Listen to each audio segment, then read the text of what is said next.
అందరికీ good evening. నా పేరు సూరన్న. మా మధ్యలో సబిత గారు ఉన్నారు. సబిత నమస్కారం. నమస్కారం. అయితే సబిత గారి గురించి చెప్పాలంటే ఒకటే ఒక విషయం, సోషల్ వర్కర్. తను వరంగల్ నుంచి వచ్చింది సూరన్న స్టూడియోకి. సామాజిక సేవ చేస్తూ మహిళల పట్ల ఏమన్నా అన్యాయం జరిగినా, మహిళలకు ఏమన్నా నష్టాలు జరిగినా, మహిళలు ఎదుర్కొన్న కష్టాలేంటి, నష్టాలేంటి, కన్నీళ్ళేంటి, దాని వెనుక ఎవరున్నారు ఏంటి అనేది బాగా స్టడీ చేస్తుంది, ఎంతగానో పోరాటం చేస్తుంది. అయితే పోరాటం చేసే యోధులని కావచ్చు, పోరాటం చేసే మిత్రులని పిలవడం నా యొక్క అలవాటు కాబట్టి తప్పకుండా ఒకసారి సబిత గారిని ముఖాముఖి పరిచయం చేస్తే బాగుందని చెప్పేసి పిలవడం జరిగింది. అక్క ఒకసారి చెప్పండి, అసలు మహిళల పైన ఇప్పుడు మన సొసైటీ చూసాక ఒక ఒక ఒక రకంగా చెప్పాలంటే మహిళలను నిజంగా ఇప్పటికీ అప్పటికి ఏమైనా మారిందా చిన్న చూపు చూసే విషయంలో?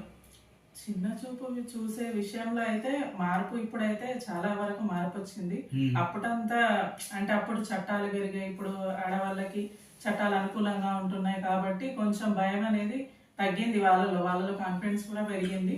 ముందులా అయితే ఏం లేరు, ఆడవాళ్ళు బయటకు వస్తున్నారు, జాబ్స్ చేసుకుంటున్నారు, వాళ్ళ కాళ్ళ మీద వాళ్ళు నిలబడుతున్నారు, హ్యాపీగా ఉన్నారు. బట్ నా కాన్సెప్ట్ అనేది ఒకటి అది ఇంకా మారలేదు మన సొసైటీలో.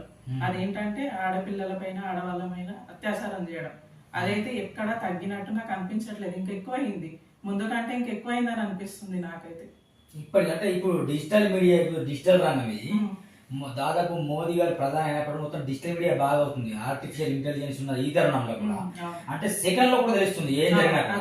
అలాంటి ఈ తరుణంలో కూడా ఆడవాళ్ళపైన అఘాయిత్యాలు జరిగినా, ఆడవాళ్ళపైన అత్యాచారం జరిగినా, మానభంగాలు జరిగినా కూడా ఎందుకు ప్రభుత్వాలు స్పందించాలి? ప్రభుత్వాలు స్పందించడం అనేది ఎట్లయిపోతుందంటే ఈ సోషల్ మీడియా వల్ల ఏమైపోతుందంటే ఒక న్యూస్ వచ్చేసరికి అది హైలైట్ చేసేస్తున్నారు కంప్లీట్ గా. అది ఎట్లయిపోతుందంటే ఒక వాళ్ళ మీద చిన్న పిల్లల నుంచి మొదలు పెడితే పెద్దవాళ్ళ వరకు ముసలి వాళ్ళని కూడా వదులుతలేరు. అంత క్రూరంగా మళ్ళీ అత్యాచారం చేయడమే కాకుండా క్రూరంగా చంపేస్తున్నారు వాళ్ళని. కలకత్తాలో చూసారు కదా, ఈ విషయం చూసారు కదా, ఎంత ఘోరంగా. అమ్మాయిని అయితే అసలు చెప్తుంటేనే అసలు మనకి ఇట్లా ఏడుపు వచ్చేస్తుంది ఆ న్యూస్. ఇంకోటి సవిత గారు, ఒక విషయం ఏంటంటే 2009 తర్వాత 2009 ముందు ఒకలా ఉండేది, 2009 తర్వాత కొన్ని విపరీతంగా చట్టాలు పుట్టుకొచ్చి కొంచెం బాగుండేమో అనిపిస్తుంది. చట్టం అనేది ఇంకా ఎక్కువ పెరుగుతున్నాయి. అంటే నాకు తెలిసి మనకి సోషల్ మీడియా వల్ల చట్టం లోపం ఏం లేదు, అప్పుడు జరిగినాయి కావచ్చు. బట్ సోషల్ మీడియా అంతగా మనకి లేదు కాబట్టి న్యూస్ అనేది అక్కడ వరకే ఉండేది, బయటికి రాకపోయేది. కానీ ఇట్లాంటి ఇన్సిడెంట్ లో కూడా జరగలేదు.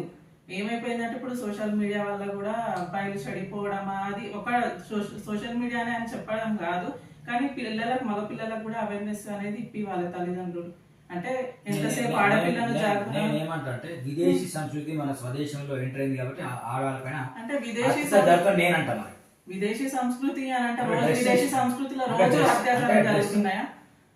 అక్కడ అన్ని కామన్ కదా. అక్కడ మనం చూసే కళ్ళని బట్టి ఉంటది కదా, మనం కూడా అలవాటు చేసుకోవాలి.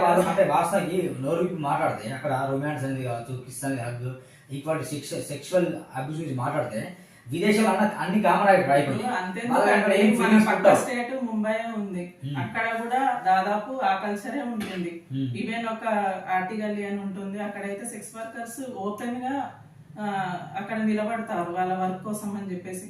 అలా అని చెప్పేసి అక్కడ రోజు అదే జరగట్లేదు. తెలంగాణలో, ఆంధ్రప్రదేశ్ లో మొత్తం పట్టు చీర సాంప్రదాయం కదా, దీంట్లో వచ్చేసి పట్టు చీర కామెంట్ అవుతుంటే ఏమంటారంటే అమ్మాయి డ్రెస్సింగ్ స్టైల్ మార్చుకోవాలి, అమ్మాయి డ్రెస్సింగ్ స్టైల్. ఇప్పుడు చిన్న పిల్ల ఏ డ్రెస్సింగ్ స్టైల్ లో కనిపించిందని రేట్ చేశారు, ముసలి వాళ్ళు ఏ డ్రెస్సింగ్ స్టైల్ లో కనిపించారని రేట్ చేస్తున్నారు.